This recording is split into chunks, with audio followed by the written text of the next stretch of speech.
Hello दोस्तों, कैसे हो आप सभी। तो दोस्तों आज हम स्टार्ट करने वाले हैं कुछ दो थ्योरम, पर दो थ्योरम नहीं बोल सकता, अगर ज़्यादा टाइम लगा तो आज हम एक ही थ्योरम करेंगे और नेक्स्ट वीडियो में दूसरा थ्योरम करेंगे, क्योंकि एक एक की तैयारी करते जाओगे तो ज़्यादा अच्छा और जल्दी पूरा लेसन जल्दी कवर हो जाएगा। दोस्तों टेंशन मत लो, पोर्शन हमारे साथ लगे रहो, पोर्शन आपको पता ही है टाइम टू टाइम, तो जितना हम करवा रहे हैं उतना करते जाओ अच्छे से। पोर्शन टाइम से बहुत पहले ही खत्म हो जाएगा, आप भी सोचोगे इतना जल्दी कैसे खत्म हो गया, क्योंकि कुछ लेसन है जो थोड़ा लेंथी है और उनको समझना अच्छे से समझना जरूरी है। अगर आपने अच्छे से समझा नहीं तो आगे जाके फिर से वही गधा मजूरी करना पड़ेगा, फिर से बार बार उसको रट्टा प्रैक्टिस यही करना पड़ेगा। इससे अच्छा अभी जो करवाया जा रहा है उसी को अच्छे से करते जाओ, बार प्रैक्टिस करते जाओ, आपका वो लेसन अच्छे से होता जाएगा। मेरा लेसन जैसे कवर होता जाएगा आपका भी लेसन कवर होता जाएगा। तो दोस्तों मैं बोल रहा हूँ कि आज पर मैंने जो फर्स्ट लिखा हुआ है कि पैरेलल एक्सिस थ्योरम, इसके बाद परपेंडिकुलर एक्सिस थ्योरम, दोनों थ्योरम, और दोनों थ्योरम का यूज करके हमें मोमेंट ऑफ इनर्शिया फाइंड करना है। क्या फाइंड करना है? Moment of inertia. Moment of inertia find करने के लिए ये दो थ्योरम हमें दिया हुआ है, एक पैरेलल एक्सिस थ्योरम और दूसरा है परपेंडिकुलर एक्सिस थ्योरम। तो आज जो फर्स्ट मैं करवाने वाला हूँ पैरेलल एक्सिस थ्योरम करवाने वाला हूँ। दोस्तों बहुत ज़्यादा सिंपल है, बहुत ज़्यादा सिंपल इसलिए है क्योंकि मैं उसका डेफिनेशन भी आपको, उसके डेफिनेशन कैसे समझाऊंगा आपको समझ में आ जाएगा, आप देखोगे तो आपको फटाफट याद हो जाएगा। तो दोस्तों सबसे पहले वीडियो को लाइक कर दे, चैनल को सब्सक्राइब कर दे, जितना ज़्यादा हो सके उतना ज़्यादा शेयर करें, क्योंकि पता तो चलना चाहिए, हम कुछ अलग बताते हैं कि कुछ अलग तरीके से समझाते हैं लोगों को, तो पता तो चलना चाहिए। ये थ्योरम आपको पक्का समझ में आ जाएगा। स्टार्ट करें, चलो। तो दोस्तों सबसे पहले मैं डायग्राम पे आता हूँ, कैमरामैन को बोलता हूँ पहले डायग्राम पे आ जाए, डायग्राम अच्छे से समझ में आ जाएगा तभी आगे। अरे अगर आप बस ये चीजें करोगे तो रट्टा हो जाएगा। सबसे अच्छा डायग्राम देखो, डायग्राम आपको दिखाई दे रहा होगा, एक मैंने कोई इरेगुलर शेप लिया हुआ है, मतलब आड़म टेढ़म कोई भी शेप लिया हुआ है, और उसका मुझे मोमेंट ऑफ इनर्शिया फाइंड करना है। मुझे क्या फाइंड करना है? उसका moment of inertia.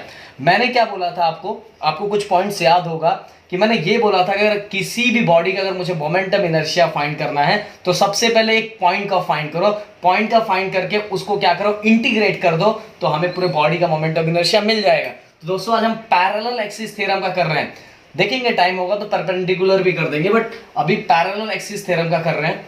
Parallel axis theorem पे थोड़ा डायग्राम का टेढ़ा मेढ़ा होगा तो समझ लेना दोस्तों, क्योंकि आपको पता है कंडीशन इस समय क्या चल रही है, तो ऐसे एडजस्ट करना पड़ेगा आपको। तो यहाँ आपको पूरा डायग्राम अच्छे से दिखाई दे रहा होगा।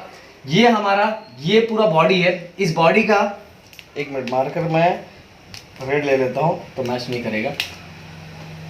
ये एक पॉइंट है, इस पूरे बॉडी का एक पॉइंट है, मतलब एक पार्टिकल। यहाँ का हम एक पार्टिकल ले रहे हैं, इस पूरे बॉडी का एक पार्टिकल ले रहे हैं जिसका नाम हमने दिया है P, जिसका नाम क्या दिया है? P दिया हुआ है। उसका यहाँ आपको दो एक्सिस दिखाई दे रहा होगा, दो एक्सिस दिखाई दे रहा होगा। पहला ये एक्सिस ऑफ रोटेशन है, ये पहला क्या है? एक्सिस ऑफ रोटेशन है, और दूसरा ये जो है, ये हमने जो ड्रॉ किया हुआ है, ये हमारा सेंटर ऑफ मास।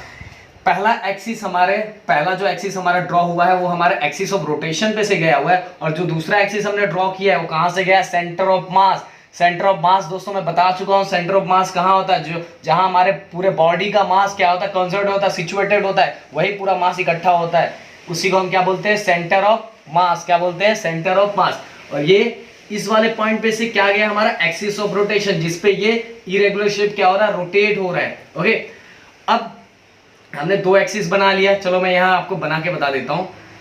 ये हमारा ओ वाला पॉइंट कौन सा है ये बताओगे? बताओ मुझे। ये हमारा एक्सिस ऑफ रोटेशन, जहां से मैंने एक लाइन ड्रॉ कर दिया। ये हमारा सेंटर ऑफ मास, ये हमारा क्या है? सेंटर ऑफ मास, जहां से हमने एक लाइन ड्रॉ कर दिया। ये दोनों के डिस्टेंस को मैंने h ले लिया, दोनों के डिस्टेंस को मैंने क्या ले लिया? h ले लिया।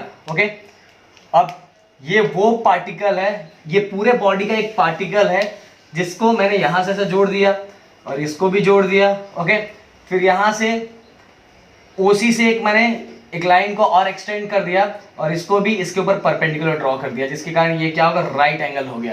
तो दोस्तों आपको दिखाई दे रहा होगा, डायग्राम के बारे में मैंने बता दिया।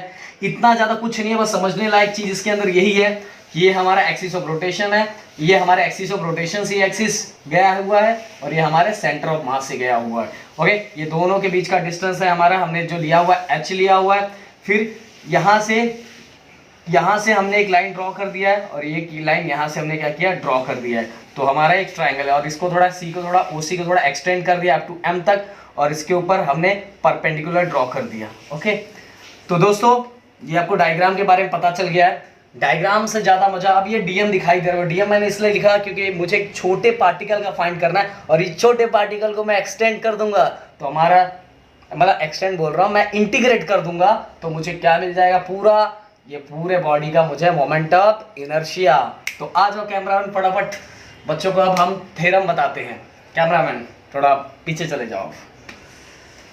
ओके, तो दोस्तों ये रटने से पहले ना, पहले इसको आप देख लो, इसको ध्यान से देख लो, ध्यान से। मोमेंट ऑफ इनर्शिया वो लिखा है एट एनी पॉइंट। एम मतलब mass of a body, H मतलब आपको पता है डिस्टेंस, आई सी मतलब moment of inertia at point C, मतलब अब तो आपको पता है सी मतलब क्या हुआ हमारा सेंटर ऑफ मास, वो मतलब एक्सिस, जहां से एक्सिस ऑफ रोटेशन, जहां से वो एक्सिस गया हुआ, जहां वो बॉडी रोटेट हो रहा है, तो आपको ये पता चल गया। ये दोनों के बीच में क्या प्रोडक्ट है, और ये प्रोडक्ट और ये दोनों के बीच में क्या है, समेशन है, और ये जब दोनों को सम कर देते तो हमें moment of inertia at point O हमें मिल जाता है।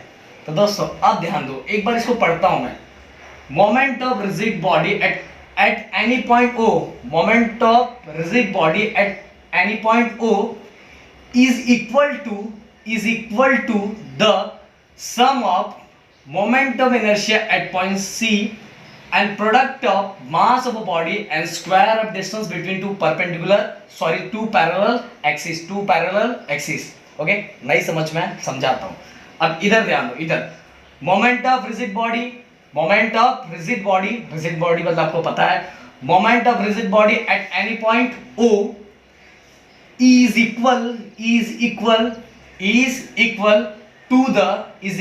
to the sum of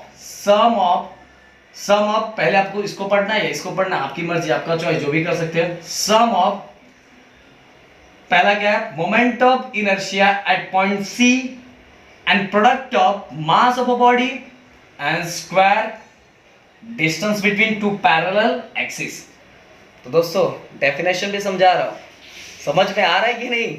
okay, फिर से moment of any rigid body और moment of rigid body at any point O, moment of rigid body at any point O is equal, अब आगे क्या है, सम, किसका sum, moment of inertia at point C and product of, किसका product, mass of a body and square, किसका square, distance between two parallel axis. तो दोस्तों definition हो गया है, समझ में आ गया कि नहीं? डेफिनेशन इसको रटने की जरूरत नहीं, बस इसको समझ लो।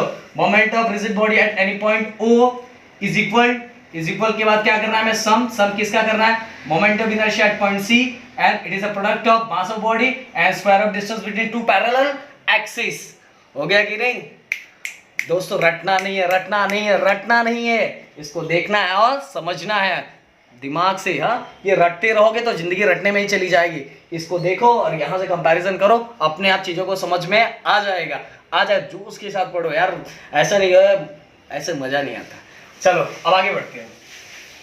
अब फिर से एक चीज़ जो मैंने पहले बता दिया, क्योंकि आपको पता है सिस्टमैटिक वे में मैं नोट बना के देता। बहुत लोग बोलते हैं भाई पहले पूरा वीडियो देख लो, बाद में नोट्स बना के दूंगा। तो साथ में ही सब बनाते जाओ, करते जाओ, बाद में कुछ टाइम नहीं मिलने वाला है कि नोट्स बनाओगे कि बाद में पढ़ो। यार आपके पास नोट्स आपके वीडियो के साथ ही आपके पास हो जाना चाहिए। तो वीडियो के साथ ही आपके पास सब कुछ मिल रहा है आपको, तो वीडियो पे एक लाइक तो बनता ही है। 10-15 लाइक कर दो अगर होता है तो आपसे ही देखो होता है क्या। Consider a particle of mass, particle की बात कर रहा हूँ मैं, बॉडी की बात नहीं कर रहा हूँ, पार्टिकल की बात कर रहा हूँ। इसलिए उसके मास को, जो मैंने इस पूरे बॉडी का जो एक पार्टिकल लिया हुआ है उसके मास को मैंने क्या लिया, डीएम लिया हुआ है। सिचुएटेड एट अ पॉइंट, अब मुझे बताने की जरूरत नहीं पड़ना चाहिए, मैंने डी क्यू लिखा हुआ है। एक पार्टिकल की बात कर रहा हूँ इसलिए मैंने क्या लिखा है, डीएम, और वो कहाँ सिचुएट हो रहा है, एट पॉइंट पी। लेट, जो मैं यहाँ बोल रहा हूँ वहां भी ध्यान देना है, दोनों तरफ। Let C be the centre of mass, C be the centre of mass, मैंने पहले बता दिया। And O is the point where axis of rotation, C is the centre of mass and O क्या है हमारा, O is the point where axis of rotation. अब आगे join OP, मैंने पहले ही बताया किसको ज्वाइन करना है, OP एंड CP। OP ये जो दोनों पॉइंट था OP एंड CP को हमने क्या किया, ड्रॉ कर दिया है। एंड ड्रॉ परपेंडिकुलर PM किसके ऊपर, टू OM के ऊपर। तो ये हमारा करके ये क्या बन जाएगा, हमारा डायग्राम। दोस्तों समझ में आ रहा है कि नहीं? ये याद हो गया कि नहीं? ये याद हो गया कि नहीं? सम ऑफ किसका sum? Moment of inertia at point C and product of mass of body and क्या? स्क्वायर ऑफ, स्क्वायर कैसा? Square distance between two parallel axis, two parallel axis. Okay, तो दोस्तों समझ में आया कि नहीं? आ रहा है कि नहीं? रफ करूं? आगे बढ़ते हैं अब डेरिवेशन की तरफ। तो दोस्तों फटाफट एकदम फोकस बनाए रखो, तुरंत ही करेंगे। ओके दोस्तों, यहां से पूरा फोकस बना के रखो, प्लीज इस पे ध्यान दो यार, रिक्वेस्ट कर रहा हूं, ध्यान दो, क्योंकि रोटेशनल मोशन का ये जो पार्ट है, रोटेशन डायनेमिक के अंदर रोटेशनल मोशन का ये जो पार्ट है, ये दोनों जो थ्योरम है, ये एग्जाम में पक्का इससे रिलेटेड क्वेश्चन आता ही है। इसमें का बोला जाए सबसे इंपॉर्टेंट, वेरी वेरी वेरी, जितना वेरी लगा सकते हो, सबसे इंपॉर्टेंट यही है दोस्तों। तो मुझे जो प्रूफ करना है, जो मैंने डिफाइन किया था, वो डिफाइन किया था, okay, moment of inertia at any point O equal to mass of, sorry इसका प्रोडक्ट करना है, किसका प्रोडक्ट रहेगा? प्रोडक्ट बताओ, mass of the body and h मतलब क्या था हमारा? Square of distance between two parallel axis plus moment of inertia at point C, ये हमें निकालना है। अगर ये आ गया तो हमारा सही है, नहीं तो फिर गई भैंस पानी में।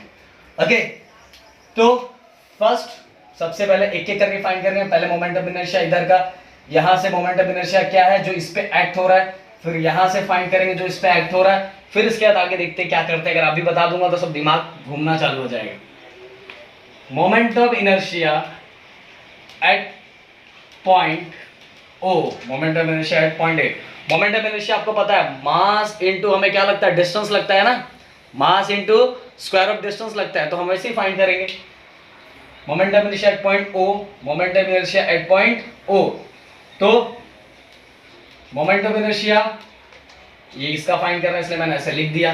दोस्तों समझ में आ रहा है? एकदम धीरे धीरे प्यार से एकदम समझो, कोई नहीं 10 घंटा लगेगा, इसी में चलेगा। ओके, अब हमारा जो मास है वो क्या है हमारा?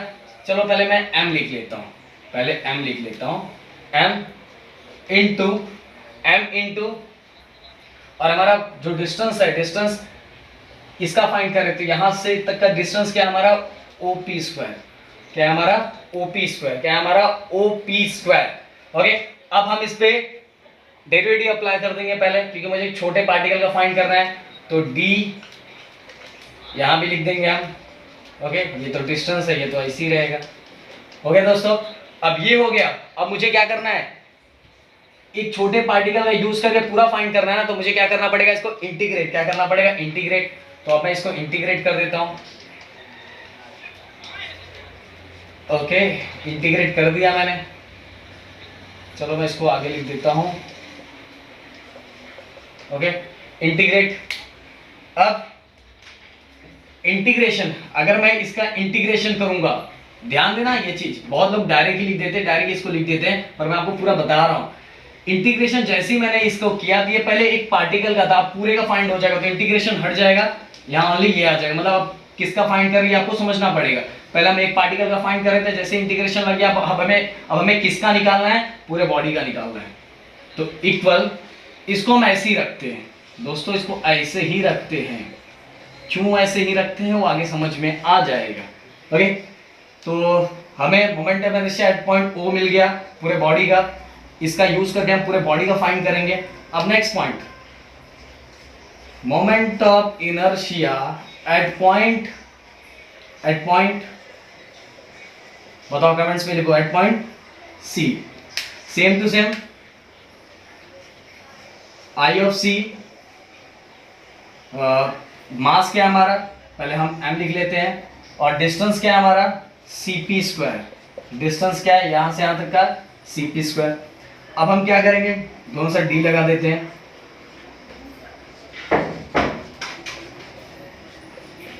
ओके, दोनों साइड हमने दोनों साइड d लगा दिया। अब हम क्या करेंगे? इंटीग्रेशन अप्लाई करेंगे। इंटीग्रेशन अप्लाई करेंगे। ओके, जैसे ही हमने इंटीग्रेशन अप्लाई किया, दोस्तों यहां लिखो क्या, क्योंकि थोड़ा अलग हो जाएगा तो समझ में नहीं आएगा, मार्कर भी नहीं चल रहा है। अब इंटीग्रेशन ऑफ IC, तो छोटे वाला पार्टिकल हट जाएगा, अब डायरेक्ट किसमें कन्वर्ट हो जाएगा? हमें पता चल गया पूरे बड़े बॉडी का निकालना है, ये हट गया। क्योंकि अब कंबाइन करके हमें इंटीग्रेशन ये पूरे बॉडी का निकालना है, तो हम सब सेपरेट कर रहे हैं। देखोगे आगे कैसे हो जाएगा, पूरे बॉडी का हमें मिल जाएगा। अब इसको हम ऐसे ही रखेंगे। दोस्तों इसको रफ कर दो क्या, मैं आपको याद हो गया होगा। इसको ऐसे का ऐसे ही रखेंगे, इसको हम चेंज नहीं करेंगे। चेंज क्यों नहीं करेंगे, वो आगे आपको आंसर मिल जाएगा। ओके दोस्तों, बहुत सिंपल है। देखो यहाँ तक हमने क्या किया, सबसे पहले इसका मोमेंट ऑफ इनर्शिया का फॉर्मूला क्या आता है। मोमेंट ऑफ इनर्शिया का फॉर्मूला क्या होता है, mass into distance square. Mass into distance square, तो मास ये था, डिस्टेंस इसका ये था आईओ का। फिर इसके बाद आईसी का क्या था, मास ये है डीएम और डिस्टेंस क्या था हमारा सीपी स्क्वायर।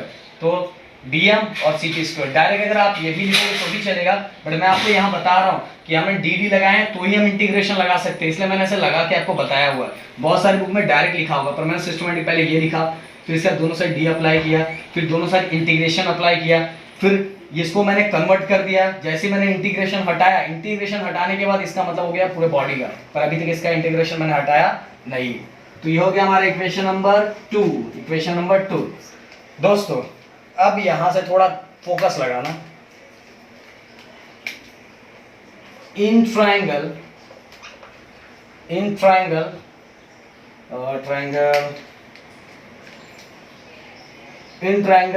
ओ पी एम, आपको जैसे अच्छा लगे वैसे ले सकते हो। ओ पी एम मैंने ले लिया। In triangle O P M by Pythagoras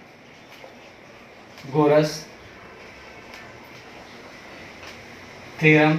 okay, Pythagoras theorem, इसका नाम सुना है कि नहीं सुना है? पाइथागोरस का सुना ही नहीं? देखो ये 90 है, इसलिए हम इसके अंदर पाइथागोरस थ्योरम अप्लाई करेंगे। तो बताओ पाइथागोरस थ्योरम में क्या आने वाला है, जल्दी बोलो, जल्दी बोलो। ये फर्स्ट साइड, ये सेकंड साइड और ये हाइपो। हाइपो बहुत मजा आता था मुझे हाइपो बोलने में भाई। Hypotenuse. OP square equal OM square plus PM square. पता है ना, इस पे पूरा हमने देखो क्या लिया है, ओ पी एम लिया है, और ये 90 इसलिए हमने इस पे क्या लगा दिया है, पाइथागोरस थ्योरम। तो OM square PM square, one side plus another side equal to hypotenuse, one side another side equal to hypotenuse. अब ध्यान दो, अभी पिक्चर बाकी है। ओ पी का square equal OM square. OM square दिखाई दे रहा है। ओएम को मैं ऐसे लिख सकता हूं क्या दोस्तों, बोलो? ओएम को ऐसे लिख सकता हूं, ओसी प्लस सीएम। कैमरामैन दिखाई दे रहा है कि नहीं बच्चों को? ओएम स्क्वायर, ओएम को देखो दो है तो मैंने स्प्लिट कर दिया, ओएम को लिख दिया मैंने ओसी प्लस सीएम स्क्वायर। लिख सकता हूं। आगे पीएम ऐसे का ऐसे ही रहेगा, बेचारा वो अकेला है, पीएम स्क्वायर। ओके, अब मुझे मजबूरी में इसको रफ करना पड़ेगा, बट रफ करने से पहले कुछ चीजें मैं यहाँ लिख देता हूँ, नहीं तो आपको थोड़ा प्रॉब्लम हो जाएगा आगे। कहाँ लिखूँ? यहाँ लिख देता हूँ। I0 इक्वल जो हमारा आया है वैल्यू ओएम स्क्वायर डीएम, ये हमारा इक्वेशन नंबर 1 है। कहाँ लिखूँ? यहाँ लिखूँगा यार, जगह ही नहीं मिल रहा है। दूसरा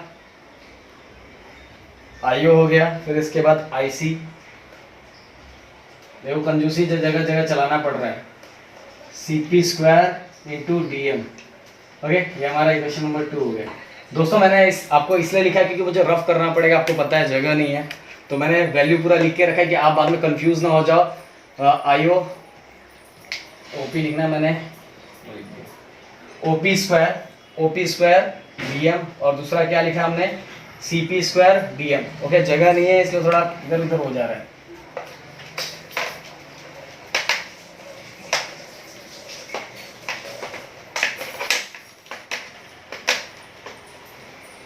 तो दोस्तों ओपी स्क्वायर, फिर हमने इसको एक्सटेंड कर दिया, ये क्या हो गया, OC square, OC plus CM square whole square plus PM square. अब ये किसका फॉर्मूला बन जाएगा, ओसी प्लस सीएम स्क्वायर। किसी का फॉर्मूला बनता है क्या?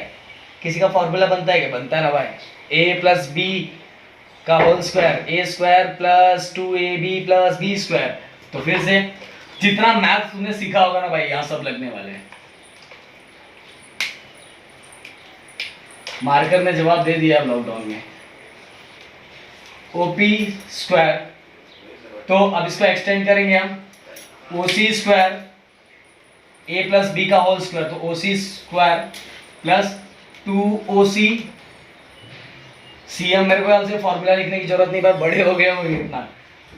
A प्लस बी का होल स्क्वायर फॉर्मूला होता है A स्क्वायर प्लस 2, ध्यान रखो, A square plus 2AB plus B square, B क्या है हमारा CM स्क्वायर, B क्या हमारा CM स्क्वायर, और आगे क्या बचा PM square, PM square.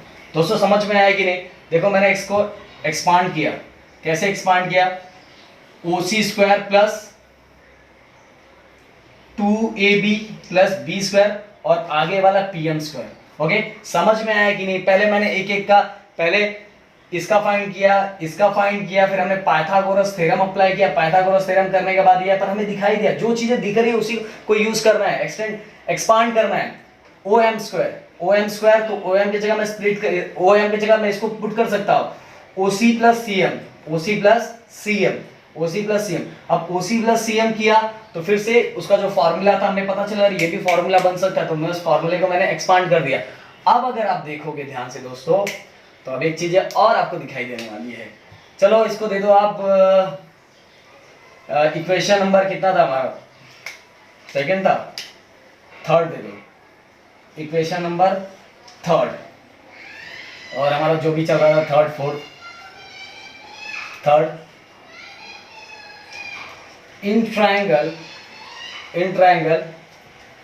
PCM, भाई आपको जैसा अच्छा लगे वैसा लिख सकते हो, ट्रायंगल का PCM, फिर से बाय पाइथागोरस थ्योरम, अब PCM ये छोटे वाले में लगाना है, PCM क्यों लगाया वो समझ में आ जाएगा, हर चीज का आंसर आगे मिलेगा, बाय पाइथागोरस थ्योरम, फिर से CM स्क्वायर प्लस, सीधे लिखता हूं, हाइपोटेनस ये हो गया, देखो ये एंगल के लिए हाइपोटेनस क्या होगा ये, तो हम क्या लिखेंगे CP square equal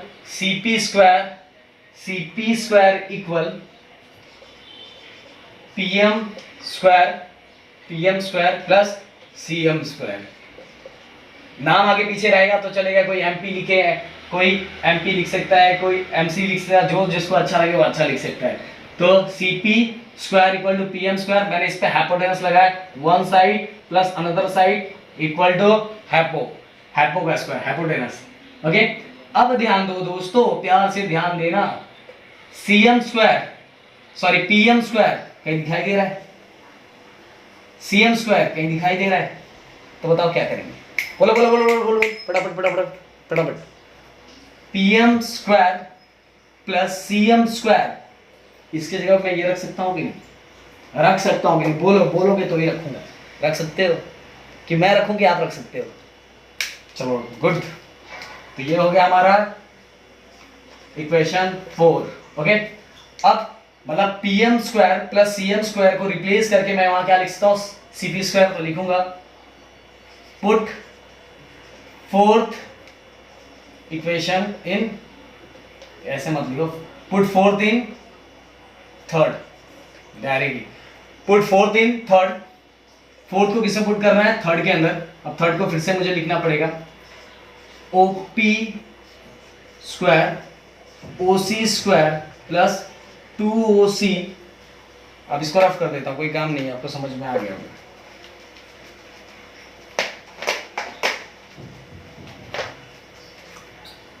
OP square equal OC square plus 2OC CM plus CM square plus PM square क्या हो जाएगा, CM square plus PM square क्या हो जाएगा हमारा, CP स्क्वायर, क्या हो जाएगा हमारा CP स्क्वायर।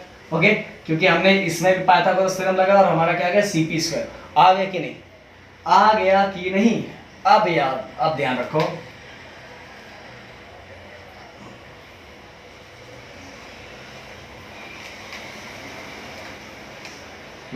मार्कर भी जवाब दे दिया भाई, कोई हो तो मार्कर का गिफ्ट कर दो हम लोग को। Multiplying integration dm on both sides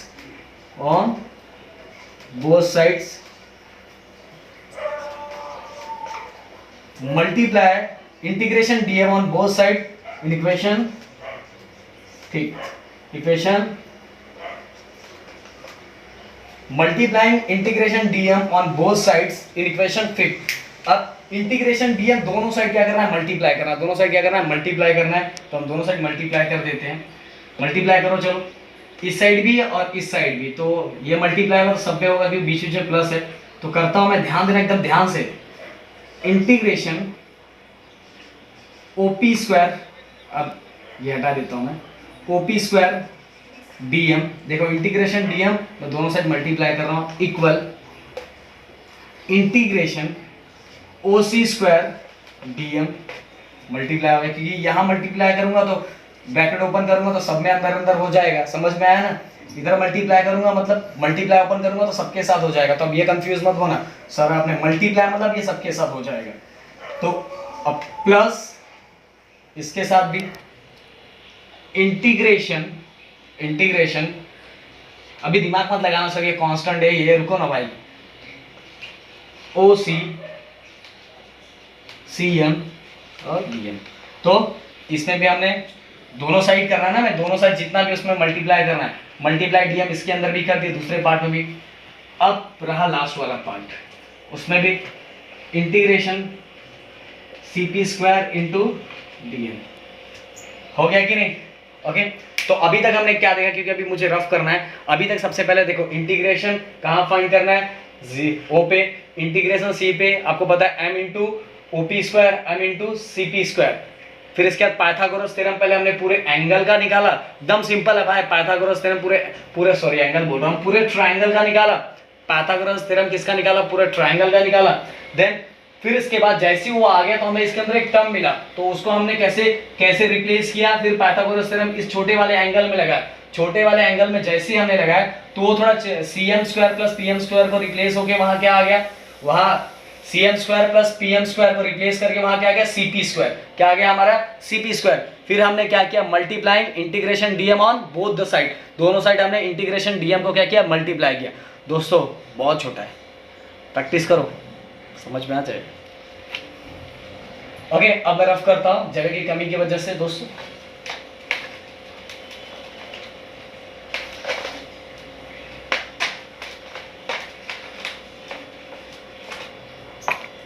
अब ध्यान देना, अब मजा आएगा। Integration OP square DM, integration OP square DM कहीं दिखाई दे रहा है क्या? Integration OP square DM, integration OP square DM को क्या मैं लिख सकता हूं, क्या लिख सकता हूं,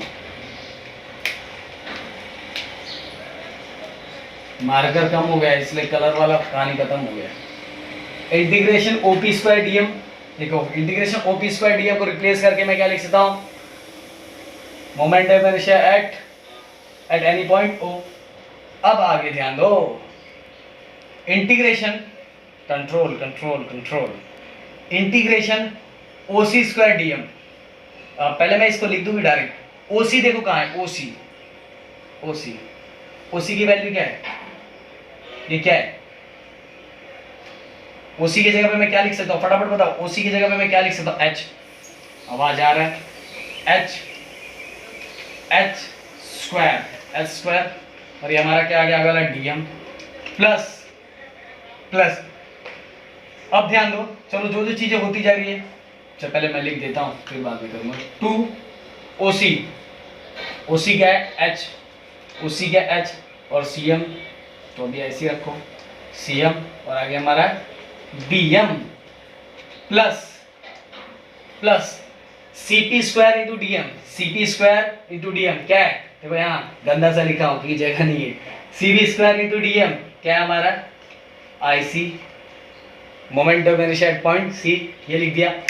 अब दोस्तों ध्यान दो अच्छे से, अब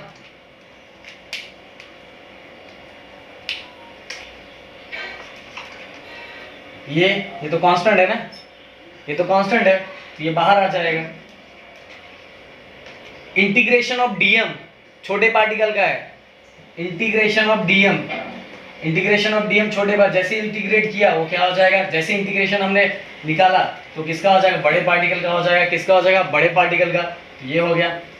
प्लस इसमें क्या क्या कांस्टेंट है, 2 कांस्टेंट है, h कांस्टेंट है, 2 कांस्टेंट है और h कांस्टेंट है। आगे क्या बचा, cm dm, cm और dm प्लस ic। ओके, इसको देखो वो जो फार्मूला है तो उसकी तरह लिख लेता हूँ, इसको ऐसे लिख लेता हूँ, m को पहले लिख लेता हूँ h²। ओके, अब धक्का लगने वाला है थोड़ा सा। ओके, तो mh² plus 2h integration cm dm। देखो पहले एक बात बता देता हूँ, ध्यान देना, डायरेक्ट पहले मैं लिख देता हूँ 0 प्लस IC। ओ सर ये 0 हो गया सर, कैसे लिख दिया, बताता हूँ, ध्यान दो इधर। उसके लिए क्या लाइन, चलो लास्ट में लिखना लाइन, लास्ट में ये मैंने इंटीग्रेशन cm dm 0 कैसे लिखा उसके लिए लास्ट में एक लाइन लिखता हूँ, फिर मैं आपको अच्छे समझाता हूँ।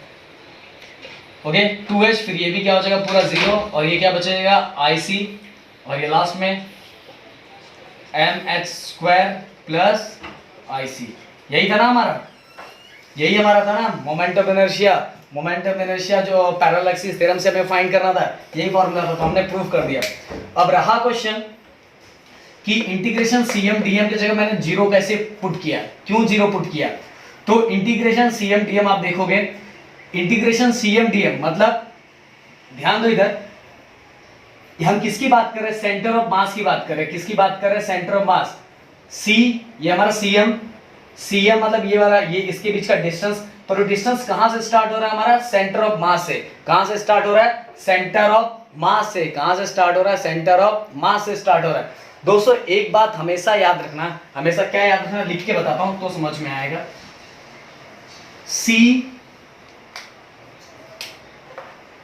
C is the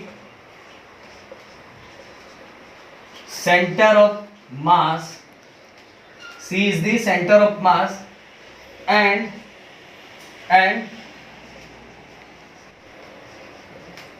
algebraic sum of moment of inertia of all particle